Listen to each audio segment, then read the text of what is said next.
हम सुनने जा रहे हैं दूसरा अध्याय।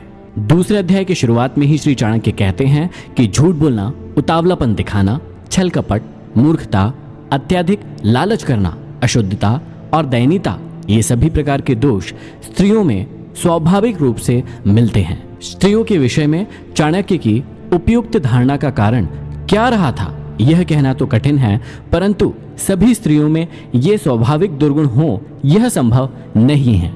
चाणक्य के काल में स्त्री शिक्षा का निश्चित रूप से अकाल रहा होगा। इसी आधार पर चाणक्य ने स्त्री को मूर्ख, लालची, अशुद्ध, झूठी, छली आदि कहा होगा।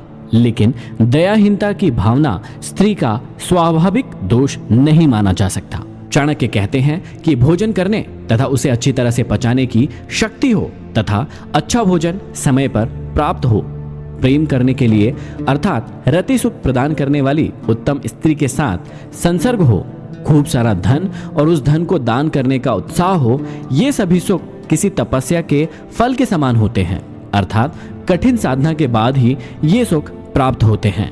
आगे कहते हैं कि जिसका पुत्र आज्ञाकारी हो, स्त्री उसके अनुसार चलने वाली हो, अर्थात पतिव्रता हो, जो अपने पास धन से संतुष्ट रहता हो, उसका स्वर्ग यहीं पर है।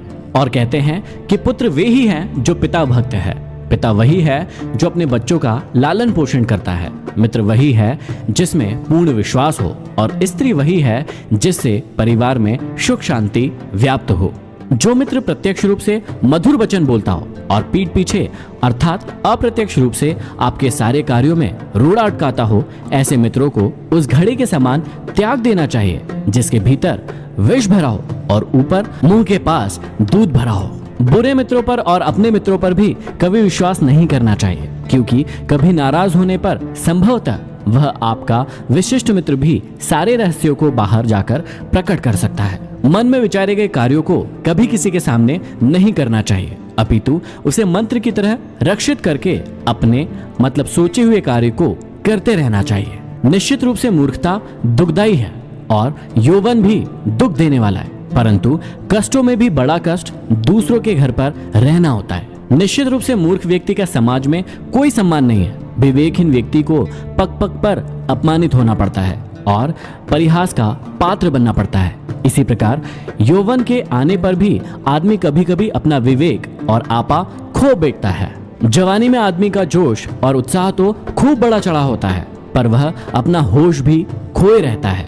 उसमें अपनी शक्ति का अहम इस कदर बढ़ जाता है कि उसे अपने सामने वाला व्यक्ति तुच्छ दिखाई देने लगता है। चाणक्य का कहना है कि किसी को विवशता में जब दूसरे के घर पर निर्भर रहना पड़े तो उसका अपना वर्चस्व समाप्त हो जाता है। उसे दूसरों की कृपा पर निर्भर रहना पड़ता है, उसकी स्वाधीनता नष्ट हो जाती है और यही उसके दुखों का सबसे बड़ा कारण होता है। आगे चाणक्य कहते हैं कि हर एक पर्वत में मणि नहीं होती है और हर एक हाथी में मुक्तामणि नहीं होती है। साधु लोग सभी जगह नहीं मिलते और हर एक वन में चंदन के वृक्ष नहीं होते हैं।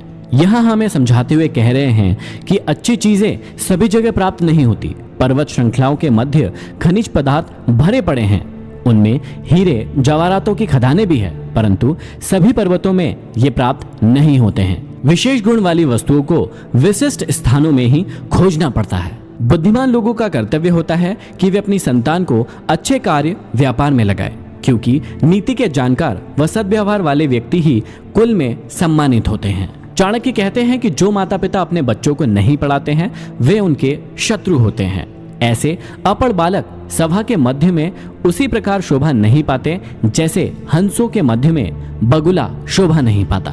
अत्यधिक लाड़ प्यार से पुत्र और शिष्य गुणहीन हो जाते हैं और ताड़ना से गुणी हो जाते हैं। भाव यही है कि शिष्य और पुत्र को यदि ताड़ना का भय रहेगा तो वे कभी भी गलत मार्ग पर नहीं जाएंगे। आचार्य चाणक्य कहते हैं कि एक श्लोक आधा श्लोक, श्लोक का एक चरण उसका आधा अथवा एक अक्षर ही सही या आधा अक्षर प्रतिदिन जरूर पढ़ना चाहिए। कहने का अर्थ है कि शिक्षा से ही लोक व्यवहार का रहस्य प्रकट होता है, इसलिए हमें हमेशा पढ़ते रहना चाहिए। स्त्री का वियोग अपने लोगों से अनाचार, कर्ज का बंधन, दुष्ट राजा की सेवा, दरिद्रता और अपने प्रतिकूल सभा, ये सभी अग्नि न होते हुए भी शरीर को जलाकर राख कर देते हैं। नदी के किनारे खड़े वृक्ष, दूसरों के घर गई स्त्री, मंत्री के बिना राजा शीघ्र ही नष्ट हो जाते हैं। इसमें कोई भी संशय नहीं करना चाहिए। आगे चाणक्य कहते हैं कि ब्राह्मणों का बल विद्या है, राजाओं का बल उनकी सेना है, वैश्यों का बल उनका धन है और शूद्रों का बल छोटा बनकर रहना अर्थात सेवा कर्म करते रहना है। आपको इन बातों का भी ध्यान रखना चाहिए कि वैश्या निर्धन मनुष्य को, प्रजा पराजित राजा को, पक्षी फल रहित वृक्ष को व अतिथि उस घर को जिसमें वे आमंत्रित किए जाते हैं को भोजन करने के पश्चात छोड़ देते हैं। ब्राह्मण दक्षिणा ग्रहण करके यजमान को, शिक्षक विद्या अध्ययन करने के उपरांत अपने गुरु को और हिरण जले हुए वन को त्याग देते हैं। इस श्लोक में चाणक्य ने कहा है कि किसी प्रयोजन के लिए यदि कोई व्यक्ति किसी के पास जाता है तो उसे कार्य पूरा होते ही वह स्थान छोड़ देना चाहिए। उद्देश्य पूर्ति के बाद वहां रुकना किसी भी दृष्टि से उत्तम नहीं है। बुरा आचरण अर्थात दुराचारी के साथ रहने से, पाप दृष्टि रखने वालों का साथ करने से अर्थात अशुद्ध स्थान पर रहने वालों से मित्रता करने वाला शीघ्र ही नष्ट हो जाता है। बुरी संगत का सदैव बुरा असर पड़ता है। यहाँ चाणक्य ने इसी ओर ध्यान खींचा है। चाणक्य समझाते हैं कि मित्रता हमेशा बराबर वालों में ही शोभा पाती है। नौकरी राजा की अच्छी होती है, व्यापार में कुशल व्यापारी और घर में सुंदर स्त्री शोभा पाती है। मित्रता कभी भी दो स्तर वालों में सफल नहीं होती है। एक सा स्वभाव, एक समान समाज में जीवन स्तर, एक से कर्म दो व्यक्तियों के बीच में मित्रता के आधार हो सकते हैं। नौकरी हमेशा सरकारी अच्छी होती है क्योंकि इसमें स्थायित्व होता है। जो व्यापारी चतुर और व्यवहार कुशल होता है वह इस समाज में सम्मान का पात्र होता है और सुंदर स्त्री घर में ही शोभनीय होती है।